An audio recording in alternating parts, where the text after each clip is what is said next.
자, 이제 서류의 송달인데요.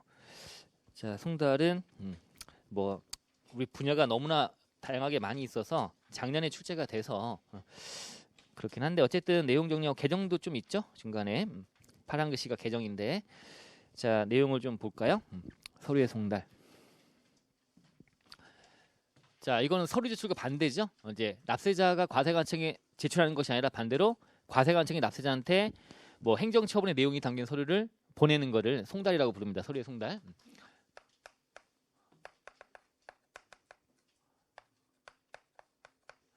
자, 서류의 송달은 이제 정리할 것이 첫 번째. 자, 누구한테 송달할 거냐? 송달 받아야 할 자. 어디다 송달할 거냐? 장소. 어떤 방법으로 취할 거냐? 송달 방법.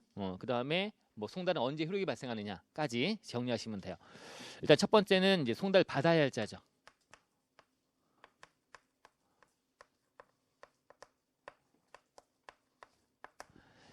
자, 송달 받아야 할 자. 자, 송달 장소랑 같이 이제 교재는 좀 정리가 돼 있어서 뭐 내용 보신 다음에 교재 보시면 돼요. 자, 송달 받아야 할 자는 이제 누굴까? 이제 원칙이 명의인이에요, 명의인. 이것도 뭐 맞장난 칠 수 있는 납세자 아니에요. 납세자가 아니고 명의인이에요, 명의인. 자, 송달할 서류에 수신인으로 지정된 자. 누가 받아야 될 지정된 자가 명의인.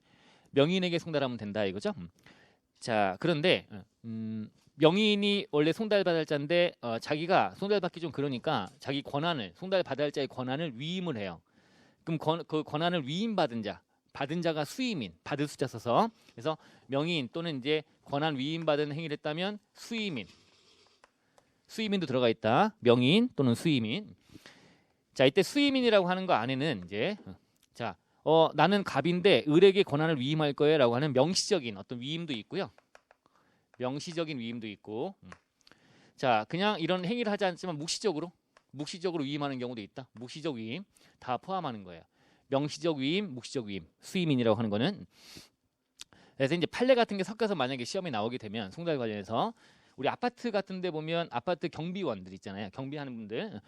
자, 보통 일반 아파트들은 이제 뭔가 서류 같은 것들이 이제 오면 그러면 아파트 경비원들이 받아가지고 이제 우편함에 넣고 막 그러면 어떨 때는 또 받아갖고 있기도 하고 그랬다가 이제 귀가하면 그러면 전화해가지고 이제 내려와서 받아가라 이렇게 하는 경우도 있고. 자, 그런 어떤 관리 대장 같은 게 없는 그런 아파트들은 묵시적으로 당연히 그렇게 해왔다면 권한을 위임한 거 아니겠습니까? 그러면 송달된 걸로 봐야 되겠죠.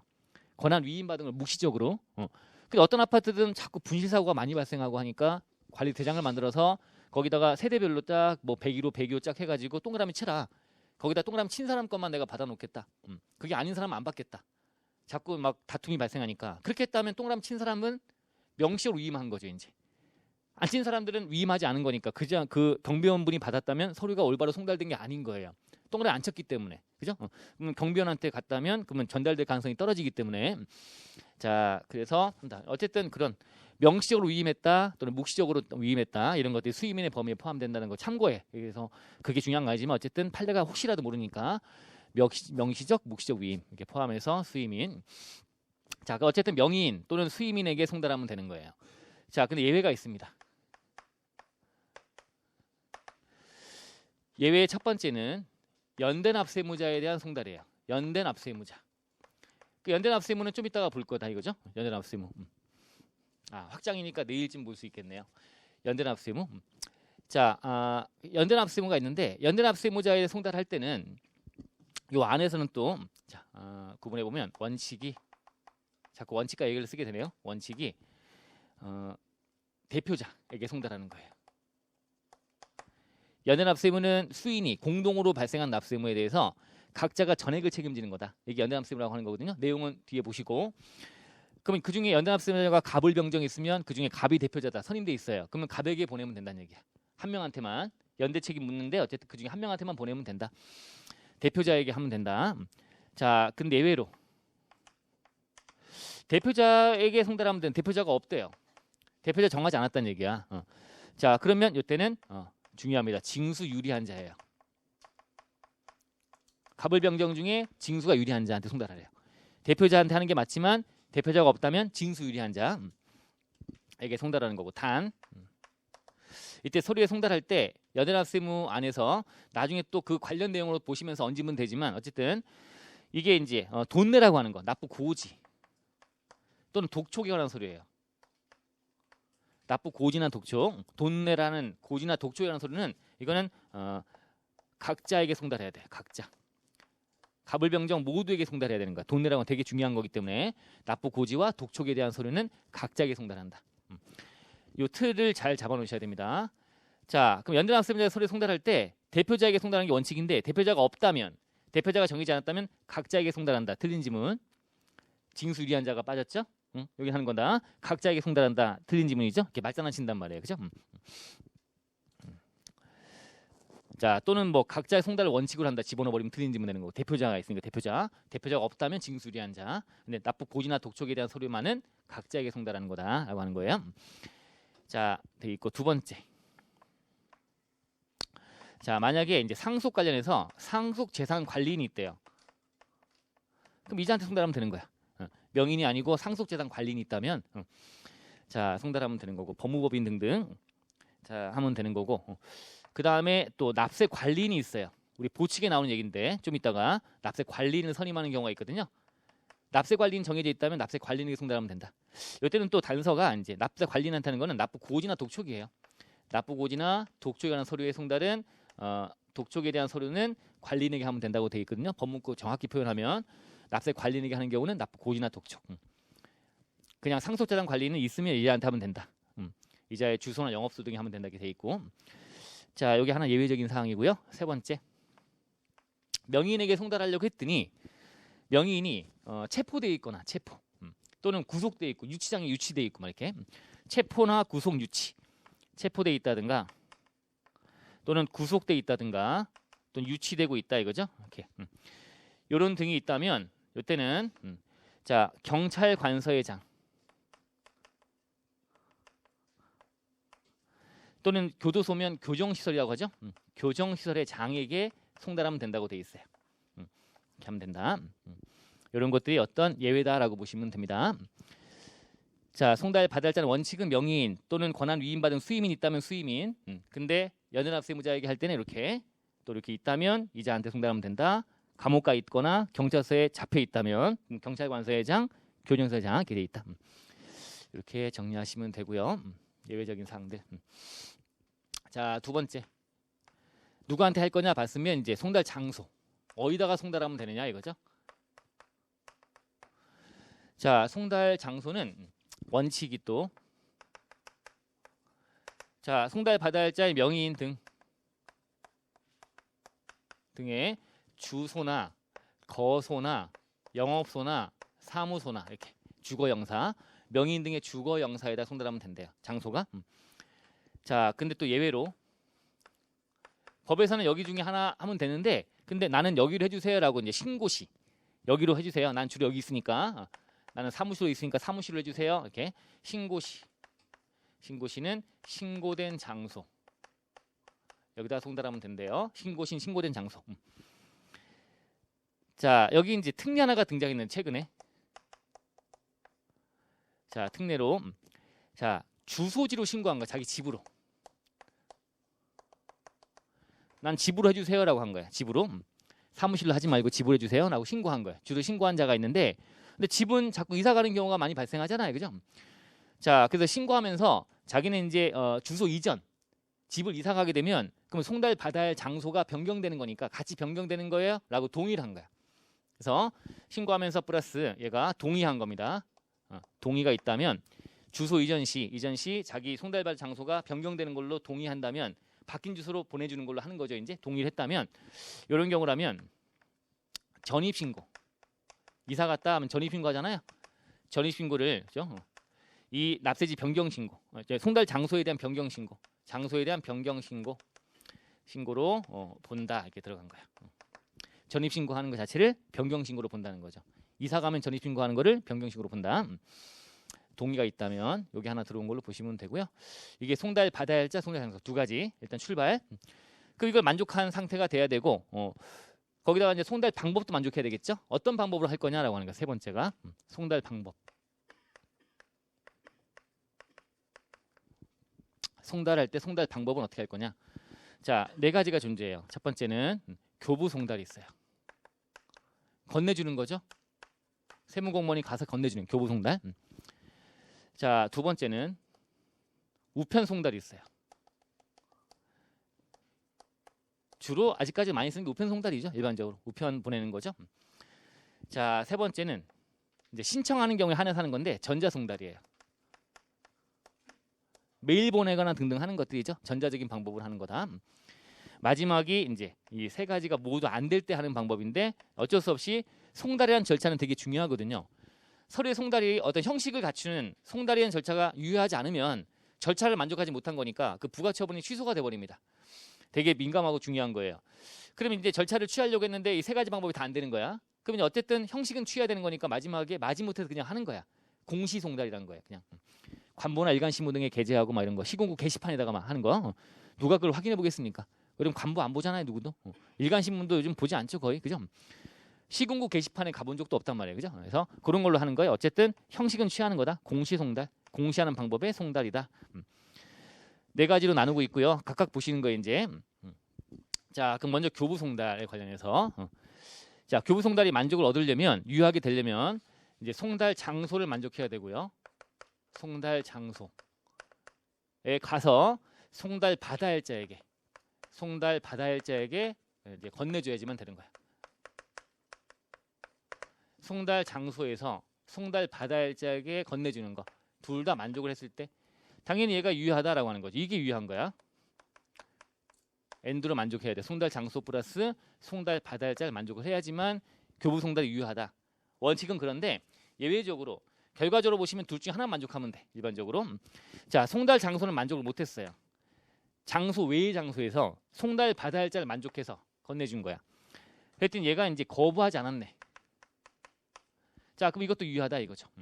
송달 장소 외의 장소에서 세무서에 송달 받아할자가 온 거야. 뭐 다른 업무를 보려고 왔는데 이것저것 업무하다 보니까 요번에 송달할 게 있는데 받아가시겠어요? 아, 주세요. 가져갈게요. 거부하지 않고 받아갔어요. 외의 장소에서. 그죠? 그럼 이것도 인정한다는 거죠. 유효하게 인정한다. 원래 둘 다 만족해야 되지만 거부하지 않았다면 유효하게 인정한다. 반대로 송달 장소를 만족했어요. 장소에 이제 세무공무원이 간 거야. 교부하려고. 장소에 갔는데 송달 받아할자를 만나지 못한 거예요. 얘를 만나지 못한 거야. 자, 그러면 이제 어떻게 해요? 그러면 또 다음번에 또 가고 해야 될 거 아니야. 근데 편하게 그냥 장소에 갔다면 그 안에 봤더니 송달 받아할자는 외출했거나 지금 없는데 장소 이탈해서 없는데 그 안에 봤더니 보니까 뭐 종업원이 있다든가 사무실은 또는 집에 갔는데 동거인이 있다든가 아들 딸 등이 있다 이거죠. 그런 사리를 분별할 수 있는 자가 있다는 거. 이거 보충 수용이라고 불러요. 보충 수용인. 그래서 이거 만족 못했다 하더라도 보충 수용인이 있다면 이거에 대한 내용도 이제 보충 수용이 되려면 아들 딸이다. 아들인데 보니까 뭐 초등학교 1학년 유치원생 막 이래. 이거 아버지 드려라고 했는데 아버지 드리겠어요? 안 하겠지. 뭘 할까요? 종이접기 할 거예요, 막. 그래서 종이접기하고 말아버리면 안 된다. 자, 그래서 사리를 분별할 수 있는 자라고 되어 있고요. 이거를 송달 받아할자에게 전달할 개연성이 되게 높은 그런 정도가 돼야지만 인정한다. 자, 그래서 보충 수용인의 정의 이제 돼 있고요. 어쨌든 그런 보충 수용인이 있다면 그 자한테 송달하면 된다. 이 자는 만족을 못했지만 X지만 이것도 유효하다. 그래서 하나씩 동그라미가 되면 된다. 일반적으로. 자, 그런데 여기 이제 추가로 나오는 것이 연결되는 게 자, 송달 받아할자.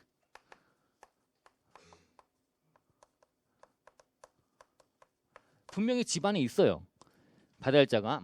자, 또는 이제 보충 수용인. 자, 있어요. 거기 가서 만났어요. 만났는데 송달 받아할자가 막 거부하는 거야. 안 받겠다고 막 피해 다니고 막 안 받는 거예요. 지금 왔는데 또는 보충 수용인 뭐 아들 딸이 있는데 대학생이고 막 그래요.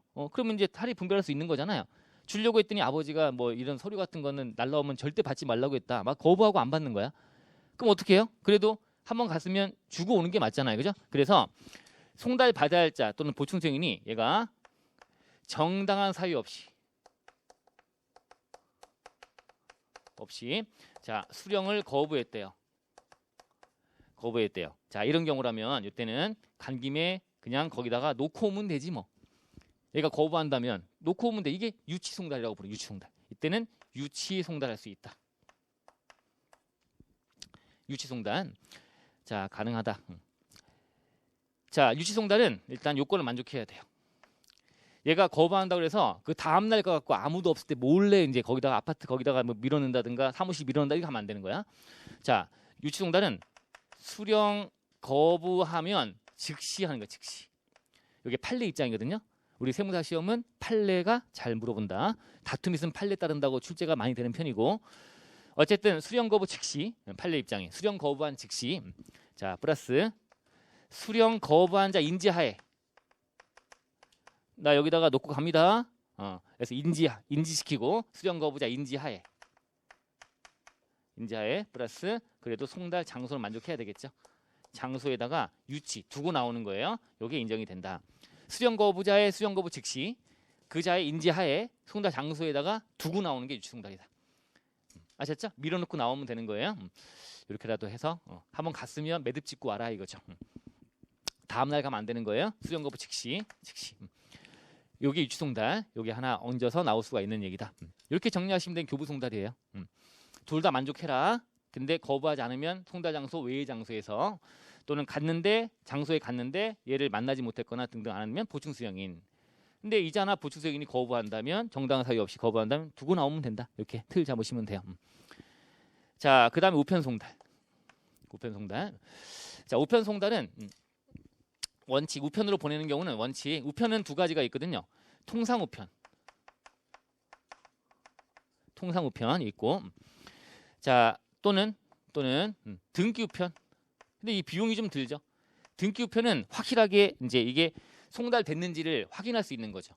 등기우편, 그죠? 확실하게 그 송달 받을 자를 만나지 못하면 그러면 다시 이거를 반송이 되기도 하고 확실하게 확인할 수 있는 거니까 좋긴 한데 비용이 많이 든다. 어차피 국가인데 뭐 그게 아니라 어차피 이것도 다 비용이 드는 거 아니겠습니까? 인력을 동원해서 또 가서 등기를 하고 하는 과정에서 등기 우편이 되면 그래서 이제 이것도 비용이 든다. 확실하긴 하지만 어쨌든 둘 중에 하나로 하면 되는 게 원칙이야. 근데 예외로 반드시 등기 우편으로 해. 이건 중요하니까.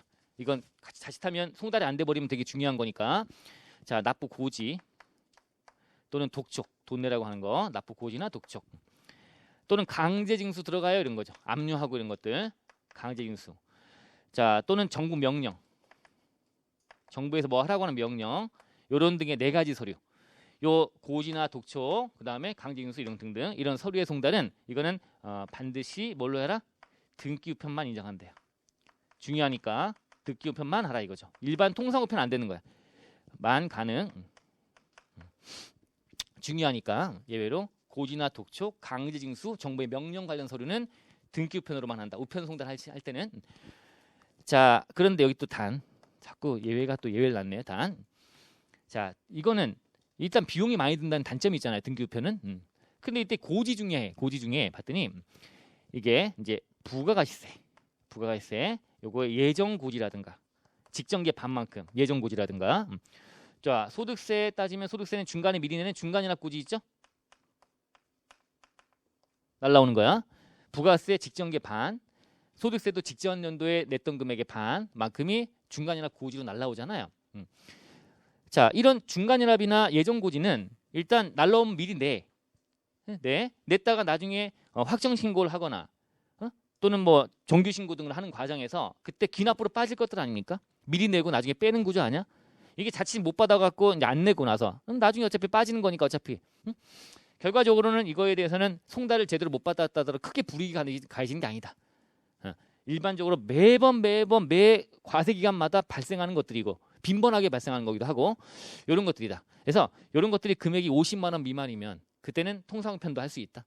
고지 중에 들어가니까 이게 법문구상 등기우편만 가능한 게 돼 있지만 50만 원 미만이면. 근데 여기 최근에 하나 더 들어온 것이 얘가 신고는 했어요. 신고했는데 플러스 얘가 납부를 안 하고 있는 거야. 세금을 안 내고 있네. 그런 경우 많아요. 신고 안 하면 가산세가 붙으니까 신고 일단 먼저 하죠.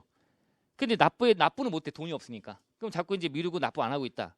라고 하면 이제 무납부 고지라고 해서 무납부 고지. 납부 안 한 거에 대한 고지를 하거든요. 이런 것들. 그럼 이런 것들은 신고를 했기 때문에 자기가 분명히 내야 될 걸 인지하고 있는 상태 아니겠습니까? 상대방이 큰 불이익이 가지는 게 아니다 이거죠. 인지는 하고 있으니까. 안다는 얘기죠, 상대방이. 자, 그래서 요 세 가지에 대해서는 요거는 이제 플러스 요게 금액이 50만 원 미만이라면 금액이 작다면 요 세 가지로서 50만 원 미만이라면 요때는 일반 우편도 가능하다 이거죠. 등기 우편이 원칙이지만 일반 우편도 가능하다. 아셨죠? 이렇게 정리하시면 돼요. 여기 우편 송달에 관련 얘기. 자, 그 다음에 전자 송달. 와서 일로 올까요?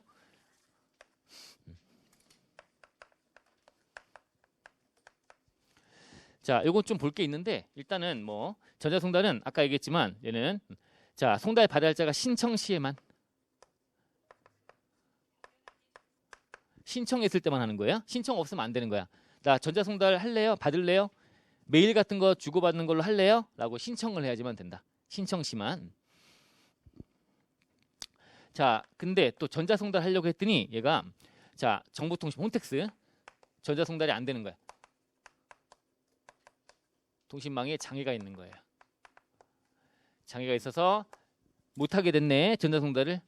그러면 해야 되는데 어떻게 하죠? 이제 이때는 자, 장애가 있다면 이때는 자, 다른 방법.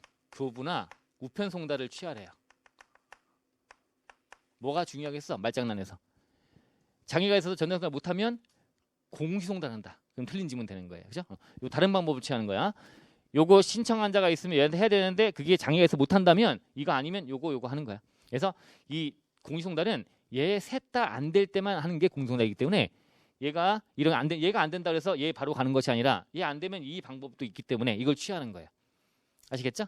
얘는 분명히 신청했기 때문에 이걸 해야 되지만 정보통신망에 장애가 있어서 못하면 그때는 교부나 우편 송달하는 거다. 아셨죠? 그래 있고. 자, 요거 좀 이제 주의해서 보시면 되고요. 자, 그럼 전자 송달 어떤 방법을 할까요? 이 전자 송달하는 서류들 중에 세금 내세요? 아니면 세금 환급 받아가세요? 돈 내고 받는 거에 대한 서류는 이거는 정보통신망 홈택스에다가 저장을 해요. 그리고 열람하게끔 문자 보내요. 이게 하나의 방법이야. 돈 내고 받는 거는 그죠?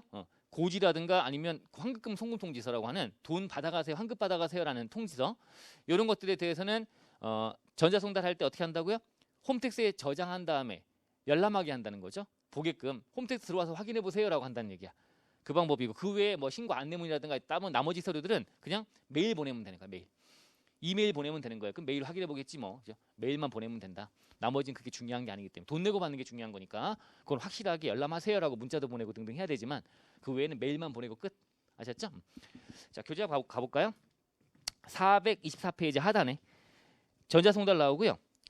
자, 원칙 전자송달은 신청한 경우에만 가능하다고 되어 있고 예외는 전자송달이 불가능하면 교부나 우편 송달한다. 그죠? 되어 있고 밑에 3번 방법은 기억 니은 납부 고지나 환급금 통지서라고 하는 돈 내고 받는 거에 대한 거는 오른쪽에 정보통신망에다 저장한 다음에 열람하게 하는 거예요. 열람하세요. 문자 보내는 거예요. 자, 그 외에 디귿 리을 그 외의 것들은 납세자가 지정한 전자우편 주소 메일 주소에다가 송달 메일 보내면 된다 그런 거죠. 그죠? 자, 여기까지 일단 정리하시면 됐고 이제 4번, 5번, 6번인데 자, 먼저 4번 볼게요. 체크하셔야 돼요. 자, 전자송달 신청을 할 경우만 적용하는데 얘는 신청 안 했어도 야, 이거 괜찮네. 이제 전자송달 해야지 라고 하면서 신청 의지해버린 경우가 있어요. 전자송달 신청한 걸로 봐버리겠다는 거죠. 그럼 앞으로 전자송달 하겠다는 거지 이제. 신청 안 했어도.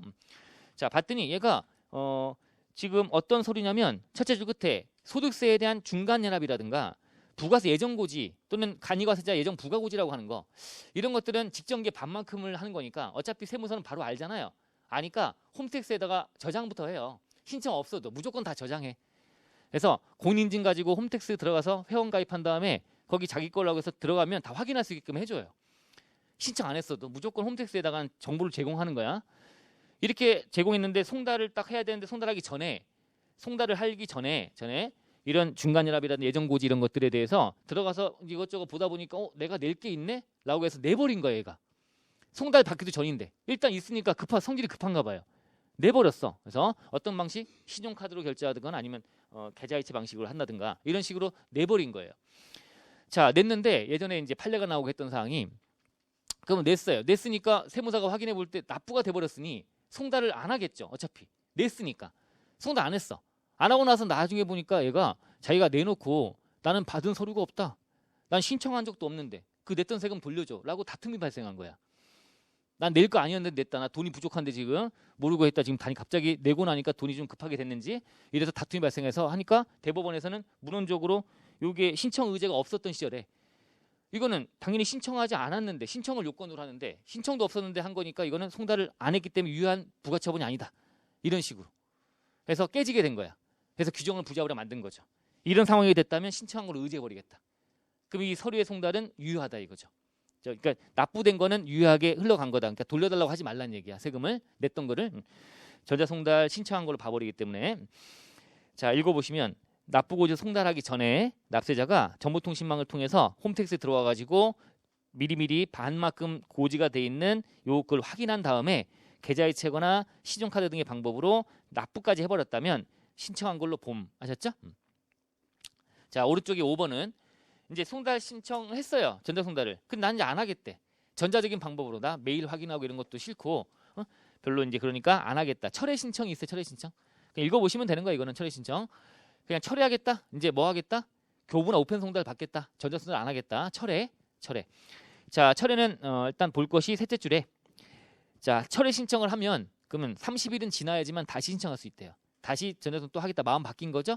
적으로 30일은 지나야지만 다시 가능해. 30일. 자, 이렇게 해놓으시고 마지막 6번이죠 이제. 자, 얘는 철회 신청을 하지 않았어도 철회 신청한 걸로 보겠대 이제. 한번 전자송달 신청을 했는데 그 다음부터 메일도 확인 안 해보고 막 그러고 살아가는데 자꾸 계속 전자적인 방법으로 하면 불이익이 커지는 거 아닙니까? 자, 그래서 거기 어떻게 되냐면 열람을 안 하는 거예요 지금. 보세요라고 이제 문자도 보내고 있는데 열람을 안 하고 있는 거예요. 확인해 볼 수 있겠죠? 열람하고 있는지 안 하고 있는지. 자, 그러면 아래쪽에 기억 니은 나와 있어요. 어떤 기한이 정해진 서류들은 언제까지 기한 정해서 정해진 서류들은 정해진 기한 날. 그다음 기한이 정해지지 않은 거는 정보통신망에다 저장을 한 다음에 1개월 되는 날. 요 두 개 정해진 기한이 있다면 정해진 기한, 정해진 기한이 없다면 그런 서류라고 한다면 저장한 다음에 1개월 되는 날. 요때까지 열람 안 한 거야. 이게 2번 연속되는 거야. 연속. 2번 연속. 자, 위에 올라가시면 전자송달 신청 의제, 철회 신청 의제 6번의 두 번째 줄 끝에 다음의 기한까지 열람하지 아니한 경우가 2회 연속되는 경우, 2번 연속된다면 그 두 번째 열람하지 않은 서류에 이 정해진 이 기한에 다음 날에 철회 신청으로 보겠대요. 그 무슨 얘기야? 정확히는 자, 전자송달 신청을 했어요. 전자송달 하고 있겠죠? 한 번 보냈는데 이 열람 안 했네.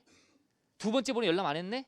그러면 그 두 번째 열람하지 않은 이 서류에 저 정해진 날짜 요 날에 다음 날부터 철회한 걸로 보니까 두 번째 서류까지는 유효하게 되는 것이 이제 송달된 걸로 보는 거고 그 다음 날부터 이제 전자송달하면 안 되는 거에 이제 철회한 게 되는 거니까 이렇게 돼서 규정이 돼 있었는데 개정된 거는 파란 글씨. 자, 2번 이상 계속 열람 안 하고 있네. 그럼 철회한 걸로 보려고 했더니 이게 열람 안 했는데 냈네. 어떻게든 냈네. 세금을 납부해 버린 거예요. 다만 납세자가 전자송달된 납부고지서에 따른 납기 내에 납부해야 되는 국세의 세액을 전액 납부를 했대. 전액 내버렸대. 열람 안 했지만 냈대. 그럼 열람한 걸로 보겠다는 거야. 그럼 열람 안 한 게 아니니까 이거는 계속적으로 철회 신청한 것이 보지 않고 전자송달 하면 되는 거지 이제. 내고 있네. 그죠? 열람 안 했지만 냈으면 그 경우는 철회 신청한 걸로 보지 않겠다. 열람한 걸로 본다는 거죠. 철회 신청 의제하지 않겠다. 이렇게 들어왔습니다. 자, 개정된 사항이니까 잘 보시고요. 자, 그다음에 이제 4번이 공송달이네. 공시송달. 네 번째가 공시송달. 자, 저 연결해서 이제 4번에 공시송달.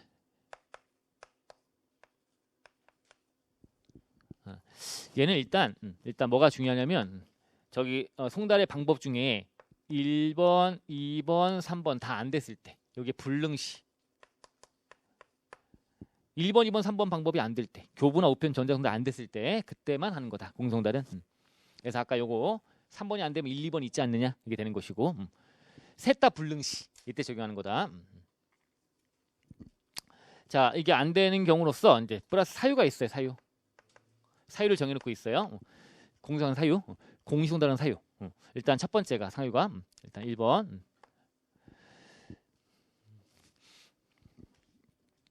자, 이게 이제 송달 받아야 할 자에 이제 이거 주소나 이런 걸 확인해봤더니 확인이 안 된다는 거야. 그래서 송달 주소나 영업소 등이 확인을 해야 되는데 이게 이제 불분명. 자, 송달 받아야 할 자 주소, 영업소, 주소나 영업소 이게 이제 불분명하다는 거야.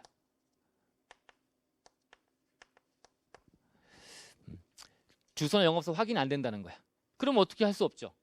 근데 이게 정확히는 이제 이게 뭐 우리가 공부할 건 아니지만 선관주의란 게 나와서 주소 영업소가 여러 군데 있는 거야. 그럼 다 확인해 봐야 돼. 다 확인해 보고 그중에 한두 군데만 확인해 봤더니 이게 확인 안 되네? 그래갖고 하면 안 되는 거고, 이게 되게 민감한 거예요. 공송달은 이건 납세자가 이 송달 받아야 할 자가 인지하지 못한 상태에서 송달되는 경우가 허다하겠죠. 그죠? 공시 방법을 하는 거니까. 그러니까 되게 불이익이 큰 거야. 그러니까 사유를 명확히 엄격하게 해석을 해야 돼요. 그래서 주소나 영업소 등이 불분명하다 이거죠. 송달 받아야 할 자의 주소나 영업소가 불분명하다. 자, 두 번째. 자, 송달 받아야 할 자가 국외에 있어요. 외국에 나가 있는 거야. 주소 영업소 등이 외국에 있는 거예요. 자, 이게 그래서 외국에 있다. 주소나 영업소 등이 외국에 있고, 외국에 있고, 그리고 이게 송달이 불능이다 이거죠. 외국에 있어서 불능이 아니라 외국에 있고 그리고 송달하려고 했더니 송달이 불능이다. 송달 곤란하다. 이런 경우 두 가지가 일단 있고요. 세 번째. 자, 등기 우편으로 송달하려고 하는 거야. 등기 우편으로 보내는데, 자, 근데 플러스 자, 수취인 부재중. 수취인이 없는 거야. 수취인 부재중으로 반송됐어요. 부재중으로 해서 반송됐다. 이런 경우 등기 우편으로 보냈지만 반송됐다는 거야. 자, 네 번째. 세무 공무원이 교부 송달하려고 세무 공무원이 자, 2회 이상 방문한 거야. 2번 이상 방문했어요. 갔는데 플러스 자, 수취인 부재중 없는 거예요. 송달 받은 장소에. 세무공무원 2회 이상 방문했지만 수취인 부재중이다. 없다. 이런 경우. 이게 사유예요. 사유 좀 기억하셔야 되고요. 자, 이때 이제 2번 이상 방문한다고 돼 있는데 이것도 최근에 좀 바뀐 게 2번 이상 방문하는데 처음 방문일, 첫 번째 처음 방문일과 마지막 방문한 게 마지막 방문일 사이의 기간이 이게 3일 이상이 돼야 돼. 첫날 갔고 그 다음 날 또 갔어. 이거 안 되는 거고. 처음 방문일과 마지막 방문일 사이가 3일 이상이 된다. 이때 3일 따질 때 토요일, 공휴일 등은 빼고 판단한다고 돼 있어요. 토, 공 빼고 3일 이상 빠질 때는 토요일과 공휴일 빼고 제외하고 판단하는 겁니다. 처음 방문일과 마지막 방문일 사이가 3일 이상이 돼야 된다. 아셨죠? 세 번 3일 이상이 된다. 이렇게 보시면 되고요. 이런 것들이 일단 우리는 1차용으로 사유를 그냥 문구대로 그대로만 좀 기억하시고 하면 되는 거고요. 사실 다툼은 되게 많고요. 판례적인 얘기도 좀 있어요. 이 수취인 부재라고 하는 건 장소 없다는 얘기 아닙니까? 그러면 당연히 세무공무원이 2번 이상 방문했대요. 방문 언제 하겠어요? 자기 근무 시간에 방문하겠죠. 그럼 송달 받아야 이 사람은 자기 근무하러 회사 갔겠죠. 집이 없잖아요. 그죠? 띵동 했더니 없네. 그 다음날 가서 또 띵동하고 없네. 그럼 공송달 이렇게 해버리면 안 되는 거야. 그래서 수취인 부재중이라고 하는 거에 대한 개념이 자, 이 납세자가 송달 받아야 할 자가 송달 장소를 장기간 이탈해가지고 이게 출장 갔거나 외출했거나 이런 것도 안 된대. 해석이. 그래서 장기간 이탈해가지고 과세권 행사에 장애가 있는 경우다. 그래서 되게 이게 엄격 해석을 해요. 수취인 부재라는 게. 그 판례적인 입장이고 어쨌든 우리 문구대로 그냥 수취인 부재중이라고 하는 걸 기억하시면 되고요. 등기로 우편 보냈는데 수취인 부재로 반송. 2번 이상 갔는데 수취인 부재중. 아셨죠? 그때 2번 이상 가는 거의 날짜는 처음 방문과 마지막 방문 사이가 3일 이상이 돼야 된다. 토요일, 공휴일은 빼고 판단한다. 이렇게 보시면 됩니다. 이게 사유. 자, 그럼 얘는 어떻게 하겠어요? 이제 공정들은 자, 공고를 하니까 공송달이니까 시나 구 게시판 여기다가 게재하는 방법을 쓰거나 아까 봤던 뭐 관보나 일간신문에다가 게재하는 거예요. 이런 것들이 다 방법으로 보시면 됩니다. 공시송달 아무도 확인하지 않는다는 거지. 세무서 가서 게시판은 본 적도 없고, 그죠? 구청 가서 게시판 본 적도 없다 이거죠. 어쨌든 형식적으로 그냥 마지막에 어쩔 수 없으니까 다른 게 다 안 되니까 이 방법을 쓰는 거다라고 보시면 되고요. 자, 교재를 가보시면 자, 공송달 사유 4번에 나와 있는 거네요. 자, 주소 영업소가 국외에 있고 그래서 송달 곤란하다. 또는이라고 붙어 있는데 불분명하거나 일단 불분명하거나 아니면 주소 영업소가 국외에 있고 그래서 송달이 곤란하다라고 하는 거예요. 좀 축약을 좀 해놓다 보니까 좀 그렇네요. 자, 제가 저기 쓴 대로 기억하시면 돼요. 주소 영업소가 불분명하다 첫 번째. 주소 영업소 등이 외국에 있고 그래서 송달 불능이다. 그래서가 아니라 외국에 있고 송달 불능이다. 외국에 있어서가 아니라 있고. 이것도 말장난치는 문제가 예전에 나온 적이 있어서 주소나 영업소 등이 외국에 있고 있어서 송달이 불능한 것이 아니라 있고 그리고 송달이 불능이다. 있는 것만으로 송달이 불능한 게 아니에요. 외국에 있다는 거 잘못된 건 아니야. 그럼 거기다 확인하면 되는 건데 근데 외국에 있고 그리고 앤드 송달도 불능이다 라고 보시면 되고요. 자, 등기부는 송달했는데 수취인 부재 중으로 반송 2번 이상 갔는데 수취인 부재. 밑에 꽃표시로 좀 자세히 좀 들어가긴 하네요. 읽어보시면 되고요. 3일 이상 얘기 나오고 있고 처음 방문일과 마지막 방문일까지 기간이 3일 이상. 토공 제외 이렇게 돼 있네요. 자, 방법 나와 있고 자, 다 됐습니다. 자, 근데 마지막에 송달 효력이네요. 효력. 제가 뭐 공간이 없으니까 여기 볼게요. 그냥 바로.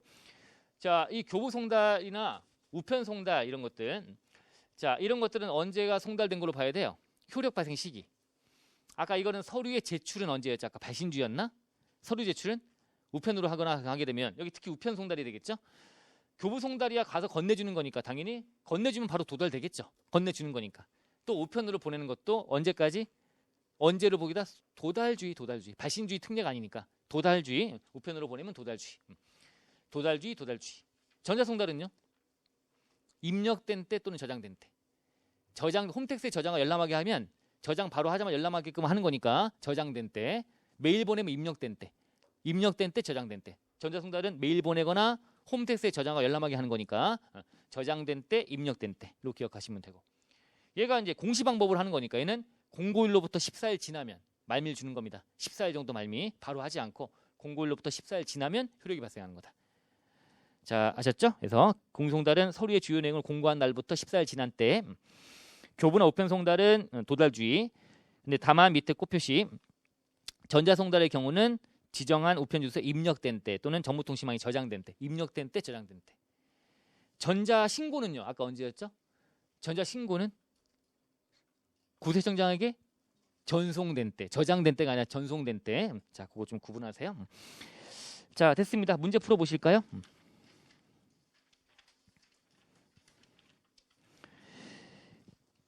자, 433페이지, 434페이지. 18번 문제부터 보시면 돼요.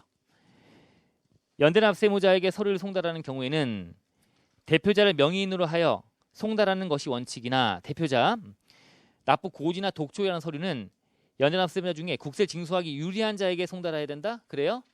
납부 고지나 독촉은 유리한 자입니까? 얘가 유리한 자예요? 각자 송달하는 거야. 고지나 독촉은 중요한 서류니까 각자에게 가불병정에게 다 송달해야 되는 거야. 근데 고지나 독촉이 아닌 서류들은 대표자에게 송달하면 되는 거예요. 대표자가 정해지 않았다면 징수 유리한 자를 찾아서 그자한테만 하면 되는 거야. 한 명한테만 하면 다 알겠지 뭐. 근데 고지나 독촉은 각자에게 해야 되는 거야. 고지나 독촉은 중요하니까 각자에게 송달하는 거다. 자, 18번 이렇게 말장난 쳤네요. 대표자를 정해지 않았다면 각자 송달 틀린 지문이고 이렇게 다 바꿔치기 왔다 갔다 하는 거야. 19번 납부 고지나 독촉, 강제징수, 정부의 명령 관련 서류의 송달은 우편에 따라 할 때는 뭘로 해야 돼? 반드시 등기편을 해야 된다. 근데 반드시란 말이 좀 걸리네요. 예외 없이 반드시가 아니라 우리는 예외가 있잖아요. 일반 우편 가능한 거 50만 원 미만. 자, 그런 거 있으니까 오른쪽에 해설 보시면 되고요.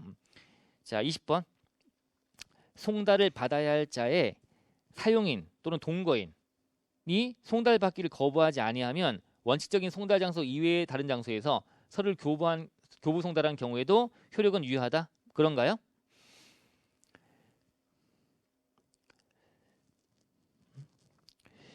자, 송달 받아야 할 자의 사용인 또는 동거인은 보충 수령이잖아요. 보충 수령인. 자, 그러면 이게 좀 어려운 질문이긴 한데 여기 있죠, 보세요. 원래 교부 송달은 송달 장소에서 송달 받아야 할 자에게 송달하는 거 아닙니까? 그죠? 그 두 개를 다 만족해야 되는 거야. 근데 송달 장소 외의 장소에서 장소 만족 못했죠. 근데 송달 받아야 할 자는 만족해야 되는 거잖아. 그럼 이 자리에 얘를 집어넣어 버린 거잖아. 그죠? 송달 장소에 갔는데 얘는 만족했는데 얘는 X니까 안 되는 걸로 하려고 했으나 얘가 보충 수령이 있다면 종업원 동건이 있다면 그자한테 할 수 있다고 하고 있는 거지. 이 장소 외의 장소, 이 장소 만족을 못한 상태에서 송달 받아야 할 자도 만족을 못한 상태야. 보충 수령인은 송달 받아야 할 자가 아닌 거야. 그죠? 명의인이 송달 받아야 할 자가 되는 거에 맞으니까. 그럼 얘가 거부하지 않으면 이거 엮어서 잘못된 지문 만든 거예요. 그래서 이거 상당히 어려운 지문. 자, 그래서 요게 인정이 되려면 오른쪽 해설에 좀 읽어보시면 자, 승낙을 해야 된다는 경우로 좀 들어갔어요. 승낙해야 된다는 경우로 승낙을 했다면 송달 받아야자가 사용인 또는 동거인한테 승낙을 했다면 자, 승낙했다면 얘가 누가 되는 거야? 사실은 수임인 되는 거지 이제. 보충 수용인 자체가 수임인 돼버린 거야. 수임인. 보충 수용인과 수임인은 다른 거예요.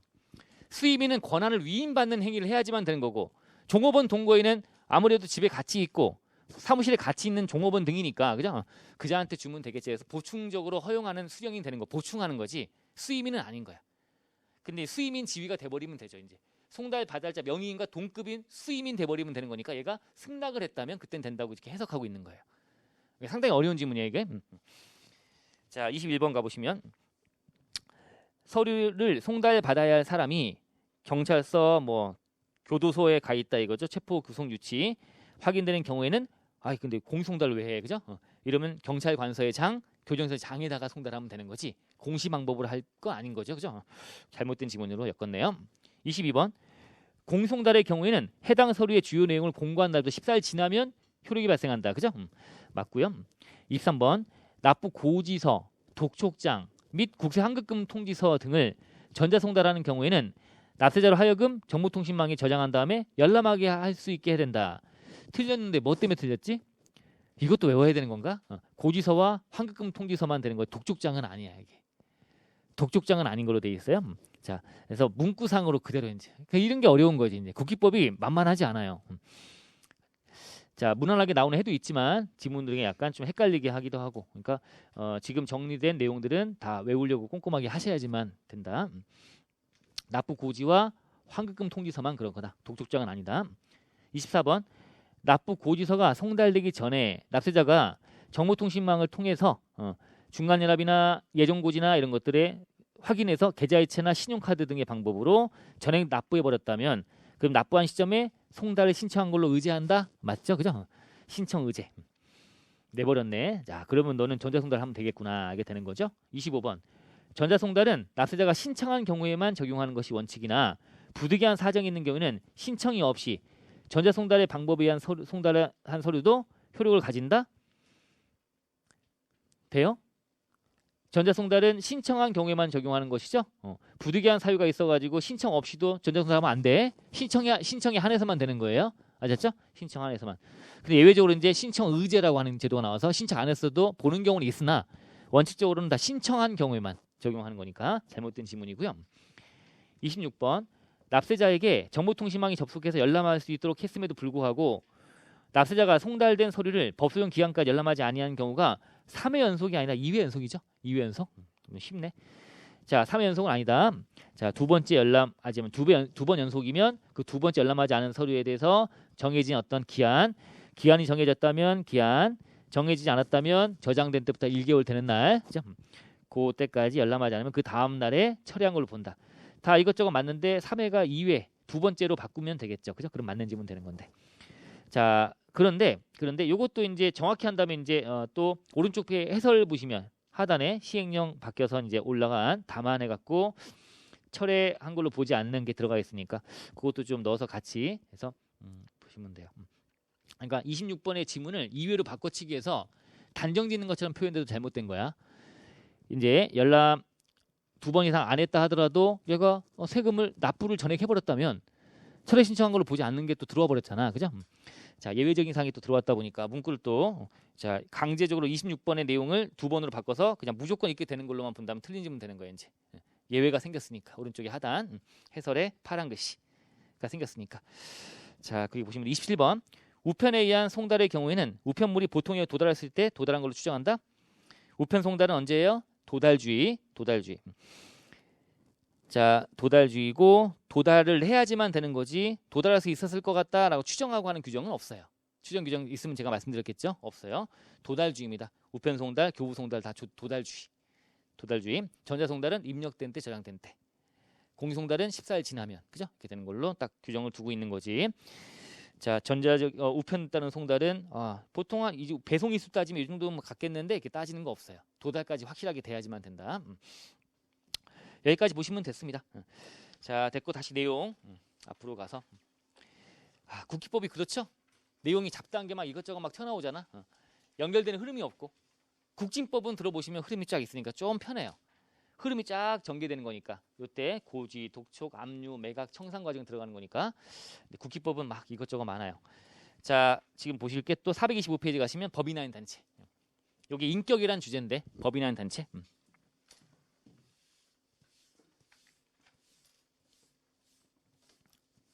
이것도 틀만 잡아 놓으시면 되고요.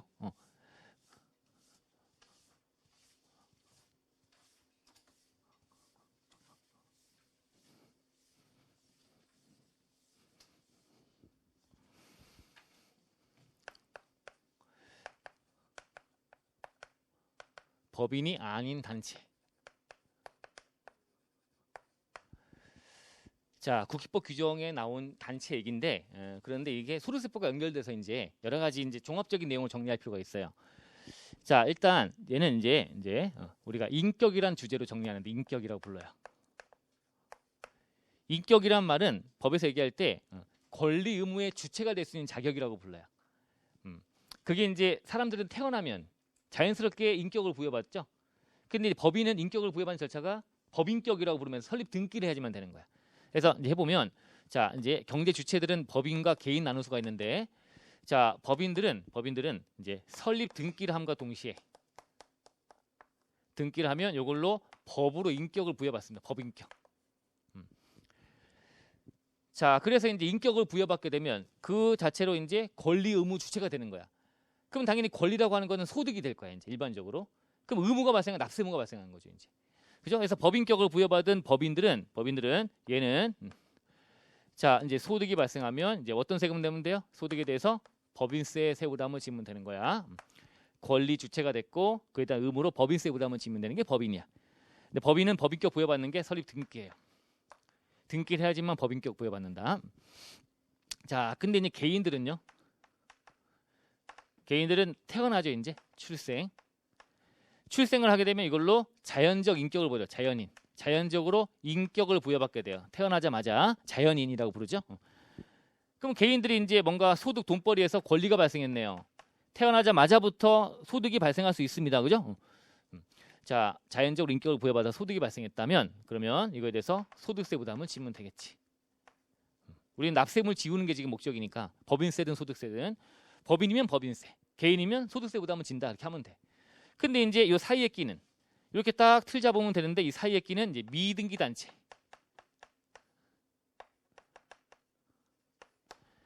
등기를 하면 법인인데 등기 안 하면 미등기. 그럼 개인으로 봐서 개인으로 세금 내게 하려고 했더니 단체네. 여러 명이 모인 단체네. 어떻게 납세금을 부담을 시킬 거냐. 어쨌든 미등기 단체도 뭔가 소득이 발생할 수가 있다는 거예요. 그러면 납세금을 지워야 되는데 어떤 세금 내라고 하지라고 하는 거예요. 이 미등기 단체에 대한 납세 의무 어떻게 할 거냐. 요게 이제 우리가 봐야 될 주제. 자, 그럼 이제 미등기 단체를 쫙 가지고 와서 이제 구분하는 겁니다. 자, 구분해서 자, 일단은 이제 이게 먼저 소득세법을 가볼까요? 이쪽에 미등기 단체에 대한 규정이 있죠. 그럼 얘는 법인격은 부여받지 않은 상태니까 소득세 부담은 지금 아래쪽에 개인으로 보는 거죠. 근데 개인으로 볼 때 소득세는 개인 단위주의 과세가 대원칙이거든. 개인 단위, 과세 단위가 개인별로 과세한 각자. 그럼 각자 세금 부담을 지우려고 했더니 얘가 각자 소득을 뿌려받아 가느냐를 보는 거예요. 이제 이익 분배하느냐, 이익을 각자에게 분배하느냐. 자, 그래서 이익 분배한다면 각자 가져가니까 개별 납세금을 지어서 한다. 이게 공동사업 아닙니까? 소득세법은 이제 둘로 구분하는 거예요. 구분해서 먼저 이제 공동사업. 자, 이렇게 하지 말고 자, 결국은 이익 분배한다면 소득세법은 이익 분배가 중요하죠. 이익 분배하는 비율이 있거나 비율이 없어도 이익을 사실상 분배한다면 그게 확인만 된다면 그러면 이때는 뭘로 보는 거예요? 이익 분배한다면 결국은 공동사업이라고 부르는 거죠. 이게 소득세법에 되게 중요한 거잖아. 공동사업. 합산가서 나오고 막 이렇게 공동사업. 공동사업으로 보기 때문에 얘가 개별 납세금을 지울 수 있다. 각자에게. 그래서 우리가 소득세 공부할 때 보시면은 공동사업에 대해서는 이익을 분배하는 비율이 있거나 분배한다면 공동사업이 되면 그 단체의 소득을 한꺼번에 계산해서 구성원에게 뿌려주는 걸 하는 거. 1단계, 2단계로. 1단계로 한꺼번에 계산, 2단계로 뿌려주는 거죠. 이제. 그럼 뿌려받은 애들이 각자 자기 알파를 더해서 2배사 근영기 각자 거 더해서 신고납부를 각자 하는 거지. 개별 납세금. 공동사업은 개별 납세금. 각자 납부금 진다. 자, 근데 이익을 분배하는 비율이 없으면서 또 사실상 분배가 확인도 안 된대요. 즉 이익을 분배하지 않는 거야. 자, 그럼 이때는 어쩔 수 없죠. 공동사업으로 볼 수 없습니다. 이익 분배하지 않으면. 그러면 개별 납세무가 대원칙인 소득세법은 그렇게 못하니까 어쩔 수 없이 A, B, C, D한테 할 수 없고 단체가 납세무에 하는 거죠. 단체 자신이. 그래서 이게 일거주자 의제가 되는 거지. 또는 경우에 따라 일비거주자가 되거나 일거주자, 일비거주자, 일거주자, 일비거주자가 돼서 자, 이걸로서 이제 단체 자신이 단체가 납세의무를 지는 거죠. 자신이 자, 납세의무를 부담한다라고 돼 있죠. 개별 납세의무를 취할 수가 없는 거예요. 단체 자신이 납세의무를 부담한다. 여기 소득세법 얘기. 자, 그런데 이익을 분배하지 않는다는 전제하에서 이제 얘가 이제 와서 국기법 내용이 이제 나오는 거죠. 국기법에서 치고 들어와서 자, 국기법에서 이제 뭐가 나와요? 당연법인 나오죠. 당연의제법인, 당연법인. 그리고 승인법인 이렇게 나오는 거죠, 이제. 얘는 미등기야. 법인 등기 안 했기 때문에 법인은 아닌 거예요. 근데 이제 법인을 보겠다는 게 이제 국기법이 들어온 거죠, 이제. 법인을 보겠다. 당연히 넌 법인이야. 등기만 안 했지. 법인으로서 모든 절차는 취했구나. 당연법인. 자, 얘가 어떤 경우죠? 당연법인은 얘가 주무관청 인허가 받아 설립됐거나 아니면 법령에 따른 등록을 했다 이거죠. 등록. 인허가 등록 등을 한 사람들이 모인 사단이거나 아니면 재단 이런 거죠. 자, 얘는 법인 설립 등기는 안 했지만 나머지 모든 법인으로서의 요건은 다 갖춘 거야. 마지막 요식행위에 불과한 등기만 안 했을 뿐이지. 당연히 너는 법인으로 보는 게 맞다. 인허가 등록이 상당히 중요한 절차고 법인으로서의 모든 틀을 갖췄는데 또 불구하고 미등기했다. 등기만 안 했다. 그럼 너는 법인으로 봐버릴 거야. 당연히 법인이야. 당연히 법인 의지할 거야. 국기법에서 나온 얘기. 인허가 등록, 사단, 재단 이거나 아니면 얘가 재단 재산이 모이는 재단인데 얘가 공익을 위해 움직이는 공익 목적으로 출연받은 거예요. 출연받은 재산이 모이는 재단이니까 기본 재산이 되게 중요하거든요. 기본 재산이 있는 그런 재단이야. 공익 목적 출연받은 기본 재산이 있는 재단으로서 등기하지 않은 거.